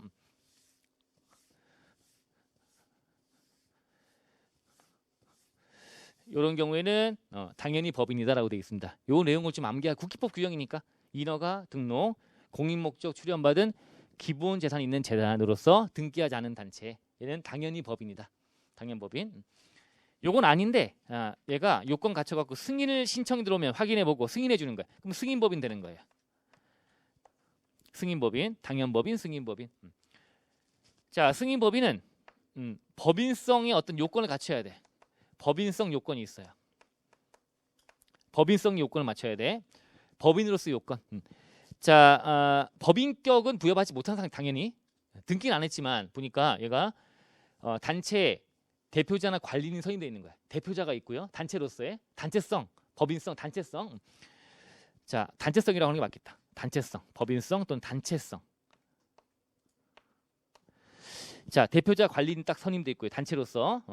그리고 이 단체의 조직이나 운영에 관한 규정을 가지고 있어요. 규정이 있어 움직인다는 거죠. 규정이 있고 그리고 개인 구성원과 별개로 단체가 뭐든 재산이나 뭐 수익이나 이런 것들에 독립적인 어떤 주체가 되고 있는 거야. 권리 주체가 되고 있는 거야. 단체 조직 그 구성원들과 별개로 수익이나 재산을 독립적으로 그 단체가 소유하고 관리하고 있는 거예요. 구성원과 별개로. 그럼 이게 단체성 있는 거 아니냐라고 봐서 요건 충족했고 플러스 얘가 이제 신청이 들어가죠. 난 법인 할래요. 신청이 들어가서 이제 승인을 받은 거야. 그러면 이게 승인법인 되는 거다 이거죠. 아시겠죠? 자, 틀을 잡는데 틀을 잡을 때 자, 일단은 법인은 법인세, 개인은 소득세 출발. 근데 그 사이에 등기를 해야지 법인인데 등기하지 않은 미등기 한 단체다. 여러 명이 모인 거다. 어떻게 바라볼 거냐? 그러면 일단 법인세는 아니니까 소득세 부담을 지어야지 라고 와서 이쪽 안에서 개별 납세물 지으려고 했더니 이게 이익을 분배한대네 결국은. 그러면 이제 공동사업이 되는 거예요. 자, 이익 분배해버리면 게임 끝나는 거야. 이익 분배하는 순간 공동사업으로 끝. 그제서 개별 납세물 지으면 돼. 우리가 아는 소득세법상의 특례 얘기로 1단계 구에서 뿌려주면 뿌려받은 애 각자 내는 걸로 그냥 가면 돼요. 근데 이익을 분배하지 않는 거야. 않으면 그 안에서 이제 어쩔 수 없다. 이익 거절을 보려고 했지. 잠깐만 분배하지 않는 전제하에서 당연법인, 승인법인 나오는 거야. 얘들은 다 이익 분배하지 않는 거 전제로 해요. 이익을 분배하지 않는 걸로. 이익 분배해버리면 공동사업이야. 그냥 끝. 이익 분배하지 않는 상태에서 가만히 이익 거절을 보려고 했더니 야, 넌 봐라. 당연히 법인이다. 또는 승인법인이다 라고 하는 게 승인받으면 이렇게 치고 들어온 거다. 그러면 얘들은 당연법인, 승인법인은 이익을 분배하지 않는다는 전제하에 움직이는 거니까 법인으로 볼 때 얘는 법인으로 본대요. 이렇게 하면 자, 얘는 법인으로 본데 무슨 법인으로 볼까요? 그러면 이익 분배하지 않으니까 비영리법인. 으로 봐서 법인세 납세의무를 지는 거다. 아셨죠? 비영리법인으로 본다. 비영리법인으로 본다. 비영리법인은 이윤 추gun하지만 이윤을 분배하지 않잖아요. 자신의 공익 목적 사업에 쓰잖아. 공익을 위해서 누구한테 뿌려주는 것이 아니라 비영리법인으로 본다라고 보시면 돼요. 자, 근데 또 추가로 자, 얘가 이제 승인을 받았대요. 승인 받으면 승인법인 되는 거잖아요. 그럼 당연법인은 인허가 등록이나 출연받은 재산이 있으면 당연히 법인이니까 무조건 법인이 되는 거야. 그죠? 근데 얘는 승인받아야 법인 되는 거잖아요. 가만히 있으면 일 거주자 등으로 볼 텐데 승인받으면 얘가 되는 거니까 이게 왔다 갔다 하는 거예요. 그래서 자, 승인을 받았다면 그러면 승인연도 승인받은 연도 플러스 3년간 승인연도 플러스 3년간 자, 얘는 일 거주자로 가지 못합니다. 한번 승인받았으면 승인연도 플러스 3년간은 계속 비영리법인 등으로 봐서 법인세 납세금을 져야 되는 거야. 3년 지난 다음에 다시 난 안 할래. 승인받았는데 난 안 할래. 이제 다시 돌아갈래. 이게 이른바 행정 안정성을 유지하려고. 이랬다가 저랬다가 한번 승인받았으면 그때 쭉 좀 가야 되는데 1년은 승인받았다가 보니까 얘가 법인세 내는 게 좋겠네. 비영리법인으로. 그래갖고 승인받아갖고 했는데 해보니까 좀 세금이 큰 것 같으니까 나 안 할래. 다음 연도에 바로 일 거절을 할래. 이랬다가 다음 연도에 또 해볼래. 왔다 갔다 하게 되면 행정안정성 저해야 한다. 그래서 적어도 그 연도 플러스 3년간은 계속 승인법인으로 봐야 된다. 그리고 지난 다음에 다시 일거자가 될 수 있다. 아셨죠? 3년은 지나야 되는 거야. 뭐 또 단서. 자, 승인 취소가 되면 승인 취소가 된 거야. 승인받을 요건을 만족했는데 신청에서 만족 확인했는데 나중에 보니까 승인 취소가 되는 거야. 이제 승인받을 해줄 게 아니었던 거야. 이 요건을 만족 못한 거지 이제. 그래서 승인 취소가 돼버리면 대표적인 게 이익을 분배해버리는 거야. 이익 분배를 해버리는 순간 이제 승인 취소가 되는 거죠. 다 전제는 얘들은 이익 분배하지 않는다는 전제인데 이익을 분배하는 순간 공동사업이 돼야 되는 거니까. 그래서 승인 취소가 되면 야, 얘는 바로 일 거주자 등이 되는 거다. 바로 이제 승인법인이 아닌 걸로 되는 거죠. 취소가 되면. 자, 취소 사유가 없다면 그러면 적어도 승인연도 플러스 3년간은 계속 승인법인 돼야 되는 것이고 승인 취소가 돼버리면 바로 이제 승인법인이 아닌 걸로 간다는 거죠. 자, 이렇게 보시면 돼요. 요게 국기법 내용이니까 요 내용 위주로 좀 정리하셔야 되는 거고 이 틀을 잡아놓으시는 게 어차피 소득세법도 공부하시니까 그래서 같이 이제 적어본 거고요. 이런 것들 보시면 돼. 교재 가보실까요? 자, 법인한 단체. 자, 법인 의제, 법인세법 적용한다. 구체적으로는 비영리법인 본다. 오른쪽에 수익을 분배하지 않는데요. 1번, 2번 묶으시면 이게 당연법인이죠. 인허가 등록이 키워드고 2번은 공익목 추천받은 재산이 있는 미등기 재단. 자, 1번, 2번. 3번은 단체성이 어떤 규정을 가지고 있고 대표자 등을 선임하고 있고 단체가 재산과 수익을 독립적으로 소유 관리하고 있고 등의 요건을 갖춘 상태에서 신청 들어가서 승인받았다면 승인의제법인. 근데 밑에 꽃표시. 승인의제법인의 경우에는 승인일이 속한 기간과 그 과정 끝나면 3년이 되는 날에 속하는 과정까지는 거주자 변경이 안 된다. 제약이 있다. 자, 근데 승인 취소가 돼버리면 바로 이제 안 되는 거다라고 하는 단서가 들어가 있는데 여기 안 적어놨지만 밑에 꽃표시 또 관할 세무서장은 이렇게 승인 신청이 들어가면 10일 이내에 통지하는 10일 이내 날짜 같은 거 장난치니까 또 넣어놨는데 승인 들어가면 며칠 내 통지해줘라. 승인할 건지 말 건지를 10일 내 10일 그죠? 10일 내 통지하는 겁니다. 10일 내 승인 여부를 통지하는 거다라고 돼 있네요. 그 얘기 10일 이내 통지해야 된다라고 돼 있습니다. 자, 그다음에 이제 개인 의제. 이게 제가 적어놓은 위쪽이죠. 이제 일 거주자로 볼 거냐 공동사업 볼 거냐. 공동사업은 손익을 분배하는 순간 공동사업이 되는 거다. 됐죠? 자, 정리가 됐고 자, 잠깐만. 자, 여기 소득세법 쪽으로 가보면 이익 분배하면 공동사업이고 안 하면 일 거주자로 본다라고 되어 있고 잠깐만 국기법이 치고 들어오는 거고 상황이 그렇잖아요. 그럼 이익 분배를 다 하는 게 아니라 일부만 한 거야. 그럼 어떻게 되죠? 일부 분배한 부분은 공동사업으로 보고 분배 안 한 부분은 일거저로 본다. 이렇게 최근에 들어온 규정, 그죠? 확인되는 부분에 대해서는 공동사업으로 보고 그게 아닌 나머지는 일거저로 봐서 단체가 납세에 이행한다. 쪼개지면 된다, 그죠? 그것도 들어봤다 하시면 되고요. 자, 426페이지 가시면 거기 상단에 이제 전환국립대학 법인 특례인데 재작년인가 몇 년 전에 개정이 됐는데 개정됐을 때는 의미가 있지만 지금은 크게 의미 없으니까 한번 들어만 보세요, 그냥. 국공립학교들이 있어요. 국립학교, 공립학교, 국공립대학이나 이게 국공립학교들이 있어. 예를 들면 서울대학교가 원래 국립대학이잖아요. 국립대학. 그래서 국공립학교들은 원래 이거는 국가 등에 속해요. 국공립학교 자체가 국가 등에 속하는 거야. 국가는 아예 비과세예요. 세금이 아예 없는 거죠. 이제 비과세 법인이라고 하는 거잖아. 비과세 법인. 세금이 아예 없는 거지. 이제 국가가 하니까 그래서 비과세 법인이에요. 그럼 국공립대학들은 다 비과세였는데 근데 이제 이게 국가 등에 속하는 걸로 가다 보니 발전이 안 된다. 일반 사립대학과 경쟁도 하고 뭐 발전해야 되는 공무원이라는 게 조직이 원래 그 조직의 성향이 그런 거잖아요. 뭔가 변화도 하고 뭔가 개선하고 노력도 하고 막 해야 되는데 자율성이 떨어진다. 그래서 이거를 전환한 거야. 전환국립대학법인이 생긴 거야. 이제 전환하는 거지.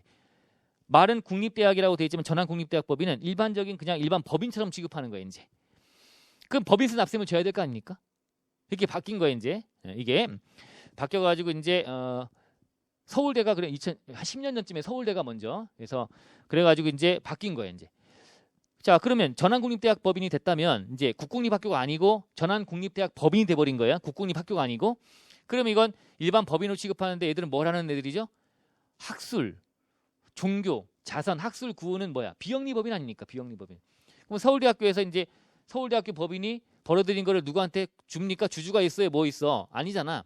좋은 쪽에 쓰겠지 계속적으로. 그러니까 비영리법인으로 보는 거지 이제 와서 비영리법인이니까 뭐는 과세예요? 수익사업은 과세하는 거지 이제 비수익사업은 과세하지 않고 이쪽으로 들어온 거야. 그런데 이제 수익사업을 과세할 거 아닙니까? 자 그런데 이제 이거를 옛날처럼 국공립학교로 봐주겠대 이제 특례로서 바꿔서 했더니 수익사업을 과세하네. 아예 그거 하지 말고 그냥 옛날처럼 비과세 법인을 해주자라고 하는 게 들어온 거예요. 이거는 우리 소득과세 때문에 그런 게 아니고 사실은 재산세 때문에 그래. 재산세를 내게 된 거야. 서울대학교가 재산세. 자, 뭐 수원인가에 뭐 캠퍼스가 있나요? 거기부터 시작해가지고 서울까지 해서 연정돼서 이게 재산세라는 게 어마어마하게 내게 되는 거야. 재산세를 그 매년 부담하는 거잖아. 어차피 국가니까 뭐 국가나 지자체는 똑같은 거 아니냐 싶지만 국가와 지자체는 엄연히 구분되고 지자체는 걷어가려고 하니까 재산세는 지방세니까. 그러니까 이런 식으로 해서 세부담이 꽤 크니까 재정에 좀 문제가 많이 발생한다. 그래서 이제 특별히 학자들의 반대에 무릅쓰고 야 법인이면 똑같이 법인세법 체계 안에서 비영리법인으로서의 수익사업 과세도 하고 재산세 쪽에 가도 지방세 쪽에서 비과세 법인 아니니까 국가만 비과세가 되거든요. 국립대학교 법인은 당연히 재산세 부담을 지는 게 맞다라고 학자들은 얘기하지만 너무 재정적으로 부담이 되니까 애들이 자율성만 좀 높이려고 바꾼 거지 국가가 하는 거 똑같기 때문에 그냥 옛날처럼 취급하자고 해서 이 특례가 들어온 거예요. 그래서 얘들은 이제 과세하지 않는다는 거지. 특히 재산세를 과세하지 않으려고 들어온 건데 덩달아서 법인세도 과세하지 않겠다는 거야. 이제 아셨죠? 이게 들어왔다. 그런데 이제 문제가 자 동그라미 1번의 넷째 줄 자 중간에 전환국립대학 법인을 별도의 법인으로 보지 아니하고 국립대학 법인 전환되기 전에 국공립학교로 본다. 국공립학교는 원래 국가 등이니까 비과세 법인인 거야. 세금 안 내는 걸로. 근데 동그라미 2번 좀 안전장치 뭐 만든 게 다만 전환국립대학 법인이 해당 법인의 설립 근거가 되는 법률에 따른 교육 연구활동 내 지장이 없는 범위 외의 교육 연구활동과 다른 별도의 수익사업을 영위한다면 그때는 납세의무는 그러하지 아니하다. 그건 제가 된다는 거죠. 본연의 목적 사업에 하지 않고 그 외에 수익사업에 손을 대기 시작하면 그거는 세금 내는 걸로 한다. 학자들의 반대가 심하니까 이렇게 해서 무마시킨 거야. 요게 아닌 그냥 학술, 교육 연구활동에 지장이 없는 범위 내에서의 그거는 세금 안 걷는 걸 해도 되지 않느냐.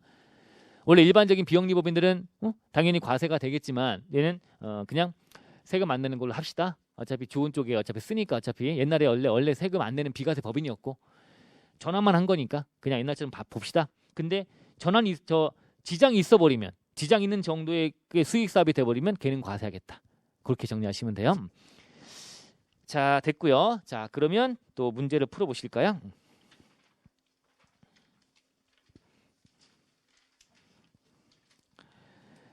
자, 435페이지 28번 문제 맨 밑에 수익을 구성원에게 분배하지 아니하는 미등기 단체로서 주무관청에 허가를 받아 설립된 단체의 소득에 대해서는 법인세법 규정을 적용하여 과세하여야 한다. 무슨 법인이에요 이게?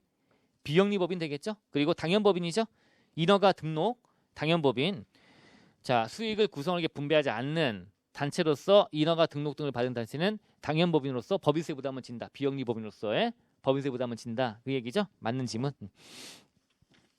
29번 법인 아닌 단체의 대표자 또는 관리인이 선임돼 있고 단체 자신의 계산관 명의로 수익과 재산을 독립적으로 소유 관리하고 있으며 단체의 수익을 구성에 분배하지 아니하는 경우에는 해당 단체의 소득에 대해서 법인세법의 규정을 적용하여 과세해야 된다. 뭐가 빠졌어? 얘들은 당연법인이야 승인법인이야? 그러니까 말장난치는 문제들이 다 뭐냐면 승인법인을 당연법인처럼 취급하는 걸로 표현되면 틀린 거예요. 승인을 받아야 되는 거야. 승인 없이 그냥 이렇게 요건 충족하면 너는 법인이니까 그냥 비영리법인으로 법인세 부담을 진다. 틀린 지문이에요. 신청받지 않으면, 자 신청 승인받지 않으면, 아니면 여전히 요건 충족했다 하더라도 이거 아니면 그냥 일거주자 등으로 보는 거야. 아시겠죠?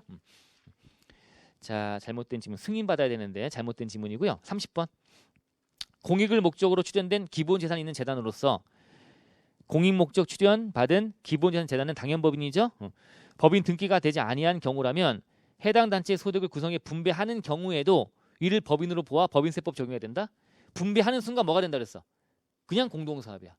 분배하면 공동사업이야. 분배하지 않는다는 전제하에서 아래쪽에 세 개에서 움직이고 있는 거예요. 분배하는 순간 공동사업이 되는 거야. 끊었죠? 그래서 분배하는 경우가 돼버리면 안 되는 거다. 분배하는 경우에도가 잘못된 지문이죠. 31번 승인을 받아 법인을 보는 법인이라는 단체는 신청에 따라서 신청에 대하여 승인을 받은 날에 속하는 과세량과 그 과세량 끝난 날부터 3년이 되는 날에 속하는 과세량까지는 변경할 수 없다. 그렇죠? 제약이 있다. 만약에 어떠한 경우에도 변경할 수 없다. 그럼 틀린 지문 되는 거야. 어떠한 경우도 뭐가 있기 때문에? 승인 취소가 있기 때문에. 어떠한 경우에도 아닙니다. 그러니까 왠지 어떠한 경우에도 반드시라는 표현이 되면 뭔가 틀린 게 아닌가. 이렇게 생각하시면서 뭔가 생각해보고 하셔야 돼. 그런 예외가 있지 않았나? 자, 여기는 그냥 기본적인 얘기니까 맞는 지문으로 보시면 되고요. 32번 관할 세무서장은 법인 아닌 단체의 대표자 또는 관리인이 법인으로 승인받기 위해서 제출한 문서에 대해서 그 승인 여부를 며칠 내에 통지하라고 할까?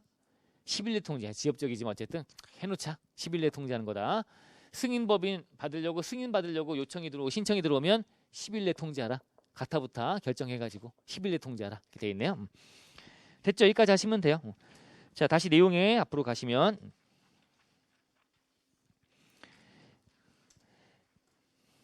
하나씩 딱딱 정리하고 문제 풀어보고 또 좀 여유가 되시면 1500제에 있는 문제도 좀 풀어보시고 하시면 돼요. 자, 426페이지 가시면 이제 조세법의 2대 원칙 아까 뭐 있었죠? 조세 법률주의, 조세 평등주의가 있었죠? 그리고 그 밑에 하부 원칙들이 있었고 이 틀 근간으로 해서 그 아래에 놓이는 게 두 가지 원칙들이 있어요. 이게 국세 부과의 원칙이 있고 오른쪽에 세법 적용의 원칙이 있어요. 국세 부과의 원칙, 세법 적용의 원칙. 자, 요 네 가지인데 자, 요 네 가지 안에서의 세부적인 내용을 조금씩 지문을 섞어 가지고 다음 중 성격이 다른 것을 물어보는 네 개니까 그런 문제가 과거에 많이 나왔다.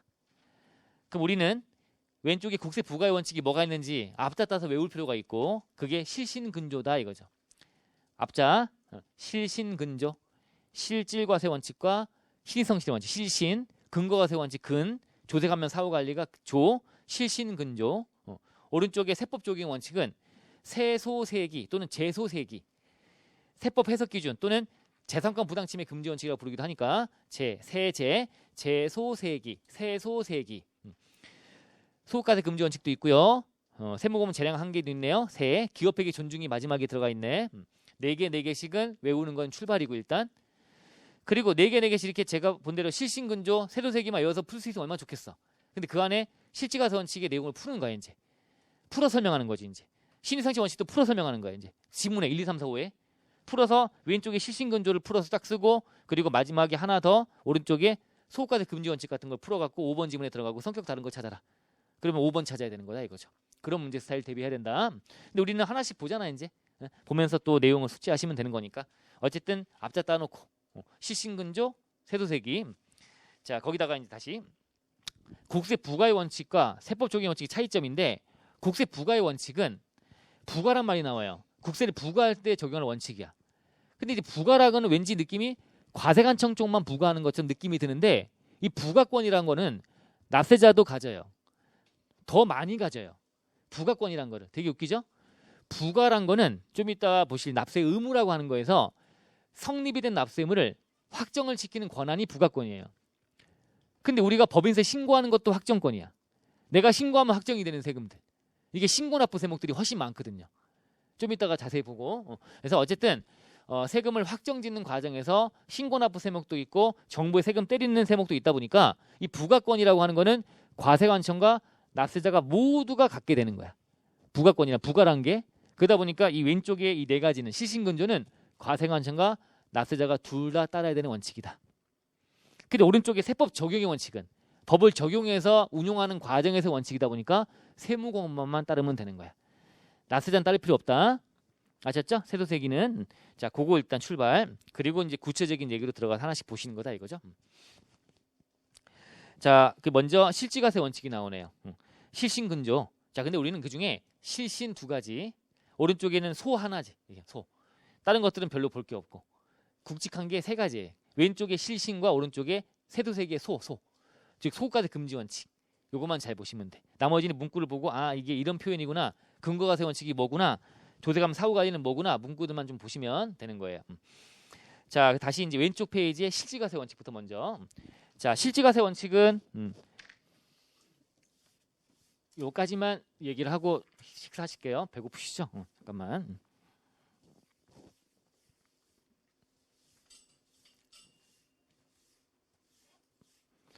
아까 좀 들어봤던 것 같다. 실지과세 원칙. 뭐 어제 나왔죠? 조세 평등주의인가? 수평적 공평? 그죠?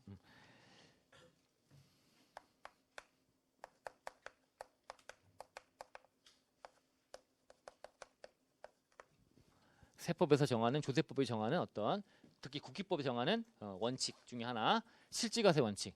국세 부과의 원칙의 첫 번째고 국세 부과의 원칙. 자, 실지과세 원칙 그러면 일단 얘는 실과 바늘처럼 나오는 게 이른바 수평적 공평, 조세 평등주의. 그 다음에 부계부도 따라 나오는 거. 부계부. 이걸 구현하는 대표적인 어떤 현행 세법상의 제도가 부계부. 자, 여기 같이 공통으로 따라다니는 단어다라고 보시면 되고요. 결국은 실지과세 원칙은 어떤 형식과 실질이 같지 않을 때. 그죠? 자, 그때 뭐에 따라 과세하겠다는 거야? 실질에 따라 과세하겠다. 그럼 형식을 뭘로 봐버린 거냐면 얘가 가장 형식, 가장된 형식, 실질을 은폐하기 위한 형식을 이상한 형식을 취한 거야. 이상한 법 형식을 취해서. 그래서 숨어있는 실질이 뭐야? 이게 담세력인 거지. 세부담을 지는 담세력. 담세력을 가장 형식을 취해갖고 얘를 숨긴 거야. 은폐한 거야. 우리는 담세력에 상응하는 과세하는 게 맞다. 동일한 담세력에 동일한 세부담. 수평적 공평. 동일한 담세력에다 세금 걷어야 되는데 이상한 형식으로 피해간 놈들을 잡아내갖고 실질대로 과세하는 걸로 가야지. 그게 부계부. 같이 따라다니는 얘기죠? 느낌 오시죠? 자, 그럼 실질과세 원칙 안에는 하부에 세 가지의 실질이 있어요. 세 가지 실질 각각 하나씩. 자, 그럼 여기 이제 기본적인 출발인데, 자, 첫 번째는 귀속에 관한 실질이 있어요. 귀속에 관한 실질. 귀속에 관한 실질. 자, 문헌대로 좀 기억하시면 좋은데 우리가 이제 축약해서 하다 보니까 문헌을 빼버렸어요. 그냥 귀속의 실질. 자, 요거는 그냥 들어보시면 귀속이니까 이거는 납세무자에 대한 실질과세 원칙이야. 쉽게 말하면 납세무자. 납세무자에 대한 실질. 표현을 제가 한번 읽어만 볼게요. 자, 세법에서 과세 대상이 되는 과세 대상, 세금 매긴 대상이 아까 뭐 있다 그랬죠? 소수재행거.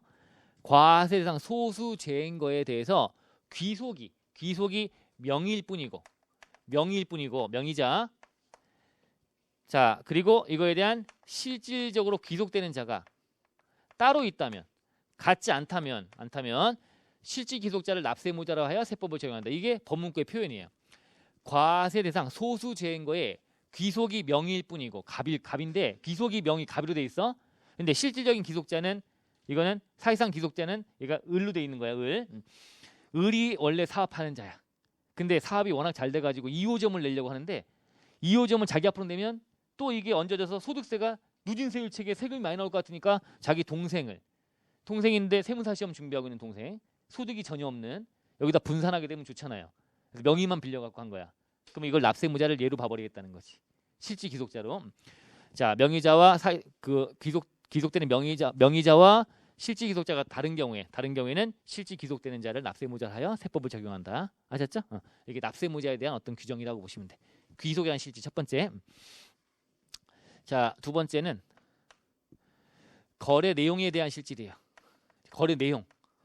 귀속이 아닌 그 안에 내용들, 거래 내용에 관한 실질과세 원칙. 이거는 뭐에 대한 얘기로 보면 되냐면 과표예요, 과표. 우리 계산하는 거. 우리 다 공부하는 법소부의 내용들, 그 계산, 과표 계산하려고 공부하는 거 아닙니까? 각사소득금액 공부하는 것이고 이배사 근영기 종합소득금액 공부하는 게 과표 구하려고 달려가는 거 아니겠습니까? 그런 세부적인 내용들이야. 거래 내용에 대한 실질. 자, 법문구 표현은 세법 중 과세표준 계산에 관한 규정은 그 소수 제행거의 명칭이나 형식에 불구하고 실질적인 내용에 따라 적용한다. 이 정도가 되면 뭐 요것만 제목만 기억해도 뭐 그 문구 나오면 그 문구가 그거구나 알겠죠? 세법 중 과표 계산에 관한 규정은 소수 제행거의 명칭 형식에 불구하고 실질 내용에 따라 적용하겠다. 아셨죠? 자, 그럼 이게 대표적인 예 하나 말씀드리면 여기 갑이 있어요. 갑이 있는데 여기 이제 A가 있네요. 자, 갑이 A에게 자, 이게 건물 하나를 양도했대요. 팔았대요. 갑이 A에게. 근데 A는 봤더니 이게 배우자인 거야. 또는 뭐 자식인 거야. 직계 존비속. 부모 자식 간. 배우자나 직계 존비속에게 자산을 팔았대요. 믿깁니까? 믿을 수 있어요? 아버지가 아들한테 건물 팔았대요. 누가 믿어? 좋겠지 그냥. 그죠? 증여한 거지. 양도로 하는 게 세부담이 줄어드니까 이걸 피해서 거래 내용을 양도란 내용으로 갔지만 실제로 숨어있는 내용은 증여다. 그래서 이거 믿지 않아요, 세법에서. 그래서 증여세 쪽에 나중에 2차 공부하실 증여 추정이라는 규정이 나와요. 증여 추정. 배우자나 직계 존비속 간의 양도 재산은 증여한 걸로 추정해버리겠다. 추정이란 거는 일단 그렇게 볼 텐데 아니면 네가 진짜 그렇다면 소명해봐. A야, 갑한테 양도 대가로 양수 대가로 돈 줬다는 걸 네 어디서 돈 나서 대출 받았니? 이것저것 다 갖춰야 돼. A가. 소명하지 못하면 증여받은 걸 추정해서 증여세 부담을 지어버립니다. 양도가 아니라 증여한 걸로 봐버립니다. 배우자나 부모 자식 간의 거래들은 되게 주의하셔야 되고요. 증여로 추정한다. 이런 것들. 거래 내용을 증여로 바꿔치기 하는 거지. 양도란 내용으로 들고 왔지만 숨어있는 실질은 증여구나 라고 봐서 과세하는 거니까 그 계산, 세금 계산에서 이게 대표적인 예다. 자, 세 번째가 자, 조세 회피 방지를 위한 실질. 다른 말로 이제 조세 회피라고 하는 게 우회 거래를 통해 발생하는 경우가 많아요. 우회 거래에 대한 실질. 우회 거래. 이것도 법문구의 표현은 자, 제3자를 통한 간접 방법. 제3자를 내세우는 거 중간에 제3자 또는 행위를 둘로 쪼개는 거야. 두 개 이상의 행위나 거래를 통해서 행위를 쪼개는 거야. 두 개 이상 행위나 거래를 거치는 방법 또는 제3자를 통한 간접적인 방법으로 그런 행위를 한 이유는 세법에 정해놓은 어떤 각종 혜택 같은 게 있거든요. 국기법, 이법 또는 세법의 혜택을 부당히 받았다 이거죠. 혜택을 부당히 받았다. 그런 경우라면 이거를 직접 거래로 하나의 거래로 두 개 이상의 거래를 하나로 묶어서 제3자 통한 간접적인 걸 직접 거래로 바꿔치기 해서 세법을 적용하겠다. 대표적인 예가 갑이 있는데요. 자, 여기 또 A가 있어. 자, 갑이 A한테 이거를 양도를 해. 이건 A는 남이에요. 남이야. 남이니까 뭐 양도하면 양도가 맞겠죠. 아까 여기 봤던 거는 뭐 배우자 등이면 증여로 추정한다고 돼 있지만 남끼리 서로 판 거야. 건물 판 거야. 그러면 뭐 양도지. 양도니까 어떤 세금 내요? 양도소득세라는 세금을 낼 거야. 이거 내면 돼. 근데 이 세부담이 커. 양도세가 많이 나오니까 이거를 여기 특수관계자를 내세워서요. 특수관계자한테 일단 뭐냐면 증여를 합니다. 증여해서 증여하면 특수관계자끼리 예를 들면 배우자라든가 등 하면 6억을 공제시켜주고 공제 혜택을 막 주거든요. 혜택을 주는 거예요. 세법에서. 증여는 이것저것 빼주는 게 좀 있어. 그 다음에 특수한 개인이 다시 A한테 다시 양도하는 거야. 한번 쿠션을 매긴 거죠. 간접적인 방법으로. 직접 한 것이 아니라 이렇게. 그러면 증여에 대해서 어떤 세금 내요? 증여세 부담을 져요. 자, 그 다음에 양도는 또 양도소득세 부담을 진다는 거죠. 자, 이게 두 개를 더해서 나온 금액 얼마다라고 구해봤더니 이 직접 양도한 경우보다 세부담이 이게 작은 거야. 이게 크다는 거죠. 그럼 이 높은 세부담을 피하려고 증여세 양도세를 택했구나. 그럼 이걸 다시 바로잡아서 직접 거래로 봐서 갑이 A에게 판 걸로 봐버릴 거야. 증여와 양도는 다 취소해버리고 증여세 아니고 이것도 아니다. 이거 매겨버리겠다라고 하는 간다. 이게 우회거래 실지. 조세 방지를 위한 실지. 자, 각종의 어떤 장난치는 쿠션 매겨 사는 것들 막자는 거예요. 아셨죠? 이게 실지과세 원칙의 세 번째. 우회거래 나오니까 뭐 그래서 제3자를 통한 간접 방법 또는 두 개 이상 행위를 거치는 방법, 행위나 거래 거치는 방법으로 혜택들을 부당히 받았다면 직접 하나의 거래로 봐서 적용한다. 대충 뭐 귀엽게 기억나시면 돼요. 자, 이렇게 해서 세 가지가 들어와 있다라고 보시면 되고요. 그래서 다 이제 어떻게 보면 세금 회피 방지를 위한 실질과세가 들어오다 보니까 원래 옛날도 아니고 불과 많이 안 됐어요. 한 10년? 요거밖에 없었어 원래. 기소개한 실지, 거래 내용에 대한 실지. 이게 들어온 게 많이 안 됐어요. 이게 들어오다 보니까 세금 회피 방지를 위한 실질과세 원칙을 너무 확장 해석을 많이 해가지고 다 이건 숨어있는 실질이 그렇지 막 세무공무원들이 막 현안돼가지고 너무 이게 확대적으로 적용하는 문제가 좀 있다는 거예요. 그래서 어쨌든 우리 아까 봤던 이제 조세법 2대 원칙 안에 조세 법률주의가 있잖아요. 그럼 여기 형식이라고 하는 거는 어떻게 보면 가장이라고 하는 게 잘못된 게 했지만 형식은 조세 법률주의 입장이야. 이게 말하자면 조세 법률주의와 이 수평적 공평이라는 조세 평등주의 간에 어떤 상충 문제가 좀 발생하긴 해요. 그죠? 형식을 막 무시해버리고 다 100% 실질대로 하겠다고 막 실질 이거 왜 저한테 과세하는 거야? 실질이야 이렇게 해버리면 그죠? 그럼 너무 이게 문제가 되니까 이렇게 실질과세 원칙을 적용할 때는 법률주의 틀 안에서 하래요.